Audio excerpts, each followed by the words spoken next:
రేవంత్ రెడ్డి గారు ఎంతోమంది తమకు చెప్పారు. ఒక ఎంజి రామచంద్ర గారు సినిమా అంటే కేవలం వినోదం కాదు నాయన, మేము పరిపాలనా దక్షులం కూడా చూపించారు. జయలలిత గారు చూపించారు. ఎన్టీ రామారావు మా అన్నగారు ఎన్నిసార్లు అడిగాడు మహానుభావుడు పార్టీలోకి రమ్మని. మంట మీద అదొకటి వేసుకొస్తారు, మీరు అది తీసి వెళ్ళి వేసుకోవచ్చు కదా అని అవుతారు.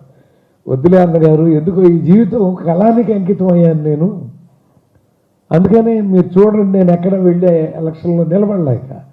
నా జీవితం కలవే, కళానికి ఉన్న బలం ఏనుగు కూడా ఉండదండి, అది తెలుసుకోండి. మీరొక్క మాట చూడండి. చిరంజీవి గారు అక్కడెక్కడి నుంచో ఫోన్ చేశారు, అహ్మదాబాద్ నుంచి. గోపాలకృష్ణ గారు విలన్ తెగ మాట్లాడేస్తున్నాడు, 10-12 నిమిషాలు మాట్లాడుతున్నాడు, నేనేమో హీరోని మౌనంగా ఉన్నానంటే ఆడియన్స్ బాధపడాలని అలా రాశాను. కాదు, ఒక్క డైలాగ్ అన్నా రాయండి, లేకపోతే ఫ్యాన్స్ చూడండి ఆయన ఫ్యాన్స్ గురించి ఆలోచించుకున్నారు.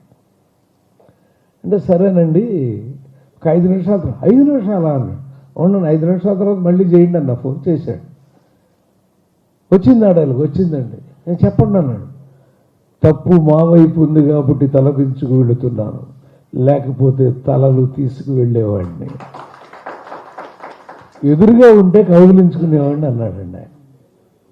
అంటే ఈ మాట బలం మీకు చెప్తాను నేను.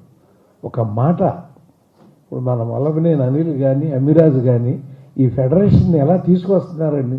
నేను మొన్న రేవంత్ రెడ్డి గారి మీటింగ్కి రాలేకపోయి ఎంత బాధ వేసిందో. ఎందుకంటే మా మనవరాలి పెళ్ళికి వెళ్ళి అమెరికా సంయుక్త రాష్ట్రాల్లో ఇరుక్కుపోయి మెల్లగా వచ్చి ఆ జట్లాగుల్లో ఉండి అసలు అక్కడ ఏం మాట్లాడతామో తెలియదు గవిక్కింది. అందుకని ఆ పరిస్థితిలో ఉన్నాను బ్రదరు, తప్పనిసరిగా ఆయన పుట్టినరోజులకు వస్తాను, నేను వచ్చి మాట్లాడతాను అన్న.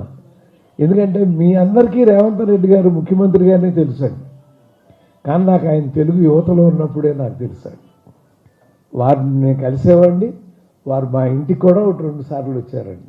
ఎంత ఆప్యాయంగా మాట్లాడతారో, ఎంత సహృదయం అయింది. ఎంత సహృదయం కాకపోతే మనం 10 కోట్ల ట్రస్ట్ పెడతారు.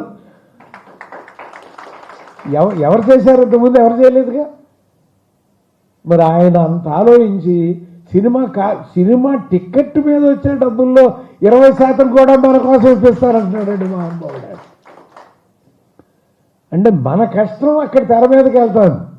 మన 24 యూనియన్ల కష్టమే అది. మన చెమట, రైతు చెమటతో భూమి తడిస్తే వరి పండుతుంది, అన్నం తింటాం.